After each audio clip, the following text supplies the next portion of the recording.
Études statistiques, partie 2.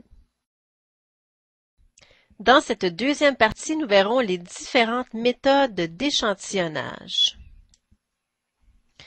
Tout au long de la capsule, nous consulterons et compléterons notre résumé. Alors, si vous ne l'avez pas déjà en main, je vous invite à aller le chercher pour pouvoir y ajouter des informations.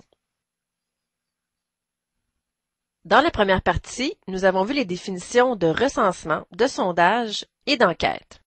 Voyons à nouveau notre résumé. Nous avons mentionné que lorsque la population est trop nombreuse ou inaccessible, lorsque les ressources ne sont pas disponibles ou lorsque la nature même de l'étude l'exige, eh bien, on va utiliser un sondage. Le sondage est utilisé beaucoup plus souvent que le recensement car il est moins coûteux et lorsqu'il est bien fait, il peut produire des résultats assez semblables à ceux de la population. Nous avons mentionné également que pour effectuer un sondage, on utilise un échantillon dans le but de tirer des conclusions sur la population. Alors, on fait notre étude sur un certain nombre d'individus qui sont sélectionnés dans la population.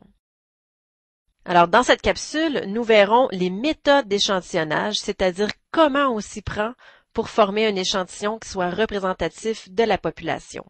Voyons ceci. Section 2. Méthode d'échantillonnage. Regardons l'exemple suivant.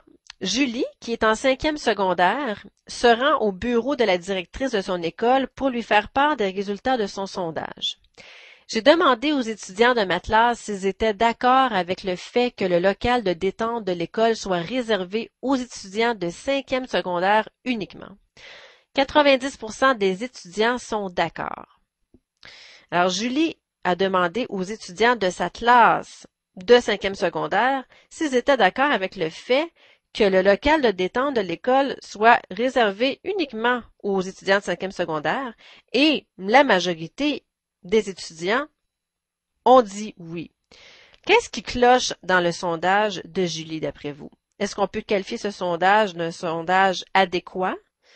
Eh bien, le résultat, c'est-à-dire 90% des étudiants qui sont d'accord, est un résultat qui est biaisé, c'est-à-dire faussé par rapport à la réalité. Pourquoi? Parce que d'abord, le sondage s'adressait à toute la population de l'école et non pas qu'à la population des étudiants de 5e secondaire. Et Julie a choisi un échantillon parmi les étudiants de sa classe qui sont tous en 5e secondaire. Alors, il est bien évident que la majorité des étudiants vont dire oui à avoir un local de détente uniquement réservé aux étudiants de 5e secondaire. Donc, ici, on voit que si Julie avait demandé à tous les étudiants de l'école, le résultat n'aurait sûrement pas été le même. On peut facilement imaginer que les étudiants des autres niveaux ne soient pas d'accord à ce que le local soit réservé aux étudiants de 5e secondaire. Alors, on dit qu'un biais, c'est dû à une erreur qui est produite à une certaine étape de l'étude statistique. Dans le cas de Julie, l'erreur a été au niveau de l'échantillonnage. Un mauvais échantillonnage, c'est une source de biais. Il existe également d'autres sources de biais dans une étude statistique. Cependant, nous les verrons dans la 4e section. Alors, comme nous avons dit tout à l'heure, pour qu'un sondage soit efficace, il faut, entre autres, que l'échantillon soit représentatif de la population pour éviter justement qu'il se produise un biais à cette étape. Ceci veut dire quoi? Ceci veut dire que l'échantillon doit comporter les mêmes caractéristiques que la population. En d'autres mots, l'échantillon doit être une réplique la plus fidèle possible de la population, comme un modèle réduit de la population. Maintenant, comment s'y prend-on pour former un échantillon représentatif de la population? Eh bien, il existe des méthodes d'échantillonnage. Nous allons discuter ici des 3 principales méthodes que voici. L'échantillonnage aléatoire, l'échantillonnage systématique et l'échantillonnage stratifié. Le choix de la méthode d'échantillonnage dépend des caractéristiques de la population en lien avec le caractère que l'on veut mesurer. Il faut donc bien connaître la population avant d'effectuer le choix de la méthode d'échantillonnage. Nous allons voir maintenant la différence entre l'échantillonnage aléatoire, l'échantillonnage systématique et l'échantillonnage stratifié, ainsi que dans quel cas il sera plus approprié d'utiliser chacune de ces méthodes. Méthode d'échantillonnage. Dans chacune de ces méthodes, les individus sont choisis au hasard et chaque individu a une chance égale d'être choisi. Ceci est très important pour avoir un échantillon qui est représentatif de votre population. Chaque individu doit avoir une chance égale d'être choisi. On appelle ceci l'échantillonnage probabiliste. Les trois méthodes d'échantillonnage que nous allons voir sont des méthodes d'échantillonnage probabilistes. Premièrement, l'échantillonnage aléatoire. Exemple, une grande entreprise de 2500 employés désire connaître l'opinion de ses employés sur la propreté des lieux. Elle numérote les noms de sa liste d'employés et utilise son ordinateur pour faire générer 250 nombres aléatoires. Lorsqu'on dit nombre aléatoire, on parle de nombres qui ont été pigés ou générés complètement au hasard. La personne responsable du sondage choisit les 250 personnes associées à ces numéros pour former l'échantillon. Alors, certains logiciels possèdent des fonctions pour générer des nombres aléatoires. En anglais, aléatoirement se dit random, et dans les logiciels qui effectuent des calculs statistiques, eh bien, on peut trouver la fonction RAN souvent ou RAND pour générer des nombres aléatoires. On peut même retrouver cette fonction sur certaines calculatrices. Alors, lorsqu'on fait un échantillonnage aléatoire, eh bien, on s'organise pour générer des nombres aléatoires ou on effectue finalement une pige dans un sac. D'accord? Donc, il faut que ça soit fait complètement au hasard, parmi toute la population. Donc, petit dessin pour représenter la situation. On a une population et on pige complètement au hasard des individus pour former l'échantillon. Alors, on peut utiliser cette méthode dans quel contexte? Premièrement, s'il est possible de numéroter les individus. Donc, si on possède une liste de tous les individus pour les placer dans le sac ou pour les mettre dans un fichier et les choisir selon des nombres aléatoires. Et deuxièmement, si la population est homogène en regard du caractère étudié. Qu'est-ce que ça veut dire une population homogène? Une population est homogène lorsque les individus ne possèdent pas des caractéristiques qui pourraient interférer avec le caractère étudié. Dans notre exemple ici, le sexe, l'âge, le salaire, etc. de chaque personne n'a rien à voir avec leur opinion sur la propreté des lieux. Alors, dans ce cas, on dit que la population est homogène, c'est-à-dire que tous se ressemblent par rapport au caractère étudié. Il n'y a rien dans leurs caractéristiques personnelles qui peut influencer leur opinion sur la propreté des lieux. Alors, lorsque votre population est homogène, on peut utiliser l'échantillonnage aléatoire. Alors, faisons une petite parenthèse pour voir un autre exemple qui illustre un cas où la population ne serait pas homogène par rapport au caractère étudié. Par exemple, si l'entreprise effectuait une étude sur le degré d'activité physique des employés de l'entreprise, elle pourrait penser que l'âge et la situation familiale accompagnant généralement les catégories d'âge puissent interférer avec les réponses des employés. En d'autres mots, il se peut ici que l'âge joue un rôle sur le nombre d'heures d'activité physique par semaine. Alors, ceci n'est pas certain, mais on peut penser que l'âge a une influence sur le nombre d'heures d'activité physique par semaine. Alors, le caractère âge peut venir interférer avec la réponse sur le nombre d'heures d'activité par semaine. Donc, dans ce cas, on dirait que la population ici n'est pas homogène en regard du caractère étudié ici, qui serait le nombre d'heures d'activité physique par semaine. On dirait plutôt que la population ici est hétérogène. Alors, dans ce cas, l'échantillonnage aléatoire n'est pas du tout approprié, car par hasard, nous pourrions avoir sélectionné beaucoup d'individus qui sont dans la même catégorie d'âge, ce qui pourrait fausser les résultats par rapport à la population. Nous verrons tout à l'heure qu'il existe une méthode d'échantillonnage appropriée pour ce type de situation, c'est l'échantillonnage stratifié. Mais tout d'abord, nous allons voir la méthode d'échantillonnage systématique qui est également appropriée lorsque la population est homogène. Alors, toujours avec notre exemple d'entreprise qui désire connaître l'opinion de ses employés sur la propreté des lieux, on veut former un échantillon de 250 employés. Possédant une liste de tous les employés, ordonnés ou non, la personne responsable du sondage choisit aléatoirement un premier employé comme point de départ. Ensuite, elle choisit le 10e suivant, puis ensuite le 10e suivant, etc. Pourquoi le 10e suivant? Parce que vous avez 2500 employés en tout dans l'entreprise et que vous désirez former un échantillon de 250 employés. Alors, 2500 divisé par 250, c'est comme si on disait que vous en preniez 1 sur 10, n'est-ce pas? À chaque 10 employés, vous en choisissez un. Alors, c'est l'esprit de l'échantillonnage systématique. Le premier individu est choisi de façon aléatoire et les autres individus sont choisis à intervalles fixes de grand N, qui est la taille de la population, sur petit n, qui est la taille de l'échantillon.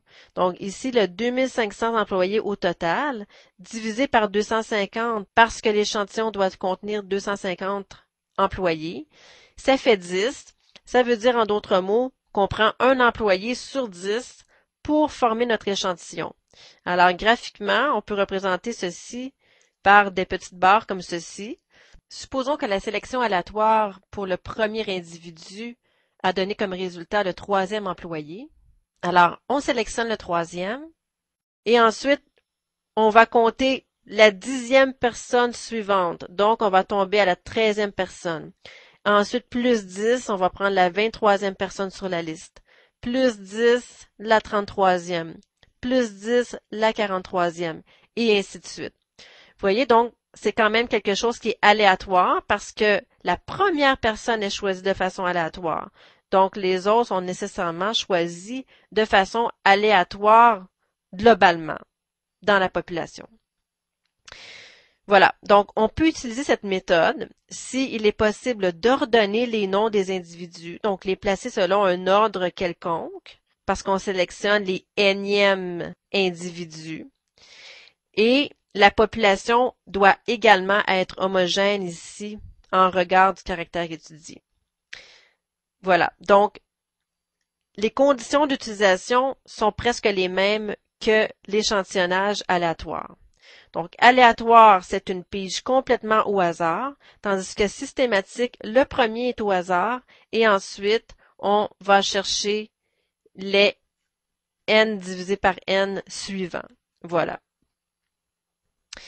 La troisième méthode d'échantillonnage, c'est l'échantillonnage stratifié.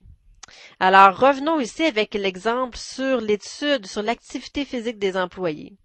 Les dirigeants de l'entreprise, par exemple, estiment que l'âge et la situation familiale qui est souvent associée peut interférer sur le nombre d'heures consacrées à une activité physique par semaine. Alors, par exemple, les employés qui sont dans la trentaine, eh bien, souvent peuvent avoir des jeunes enfants, donc probablement que ces gens-là ont moins le temps de faire une activité physique par semaine, alors que les 18-24 ans sont peut-être plus actifs. Donc, les dirigeants de l'entreprise estiment, ils ne sont pas certains, mais ils croient que l'âge peut avoir une influence sur le nombre d'heures d'activité physique par semaine. Donc, dans ce cas, ils vont choisir de stratifier, c'est-à-dire de créer des sous-groupes dans la population selon l'âge des employés. Ils vont s'assurer de choisir un nombre d'individus qui respectent la proportion de chaque strate dans la population. Alors, l'idée, c'est de représenter chaque catégorie d'âge de façon proportionnelle à ce que l'on a dans la population dans l'échantillon. Regardons ceci. Alors, l'entreprise a stratifié selon ses intervalles d'âge, a calculé le nombre d'employés dans chacune des catégories d'âge, ainsi que le pourcentage associé ici pour chacune des catégories. Alors, 230 sur 2500, ça représente 9,2%.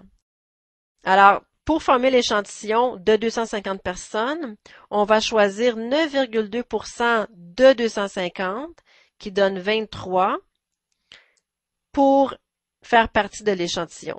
Vous voyez, donc 28,8% de 250, si vous calculez ceci, ça donne 72.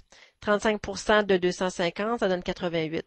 Alors, les responsables du sondage vont choisir 23 personnes au hasard dans cette catégorie. C'est très important de comprendre que une fois qu'on a calculé le nombre de personnes de chaque strate, eh bien, ce nombre de personnes ici est choisi au hasard dans chacune des catégories. Voilà. Donc, chaque strate de l'échantillon est représenté dans le même rapport que dans la population, avec le même pourcentage.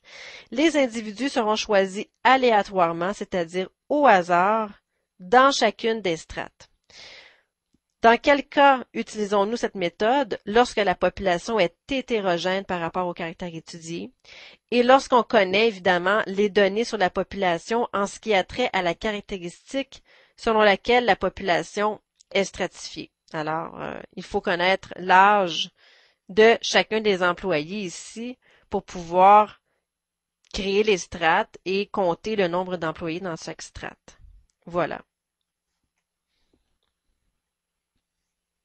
Alors, avant de poursuivre, vous pouvez écrire ceci sur votre résumé. Les méthodes d'échantillonnage. L'échantillonnage aléatoire. Les individus formant l'échantillon sont choisis au hasard dans la population.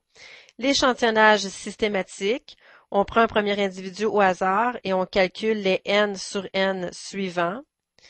Et ensuite, l'échantillonnage stratifié.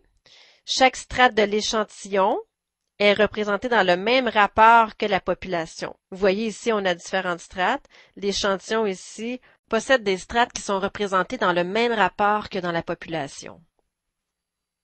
Alors, prenez quelques instants pour transcrire ceci. Mettez la vidéo en mode pause.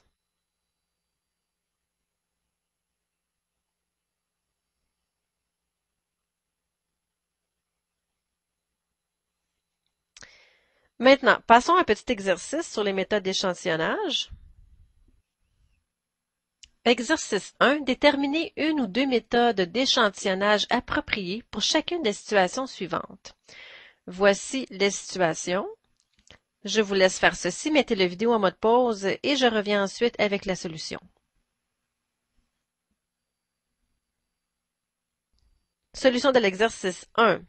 Pour le A, la directrice d'une école veut connaître l'opinion des élèves sur l'emplacement de la cafétéria. On peut utiliser dans ce cas l'échantillonnage aléatoire ou systématique. Il n'est pas nécessaire de stratifier ici la population. B. Une ville composée de 40% de francophones, 30% d'anglophones et de 30% de citoyens bilingues désire connaître l'opinion de ses concitoyens au sujet du bilinguisme des écoles. Alors ici, ça sera très important de stratifier la population parce que le sujet de l'étude, c'est le bilinguisme des écoles et il y a de fortes chances que le fait d'être unilingue francophone, unilingue anglophone ou bilingue ait une influence sur l'opinion des citoyens au sujet du bilinguisme des écoles. Alors ici, c'est très important de stratifier la population. Pour le C, une compagnie de sondage utilise le bottin téléphonique comme base de sondage. Eh bien, c'est un parfait exemple d'échantillonnage systématique. On commencera avec un premier numéro de téléphone pris au hasard et on peut choisir ensuite un individu à chaque 12 individus, par exemple. Voilà, à l'aide d'un bottin téléphonique.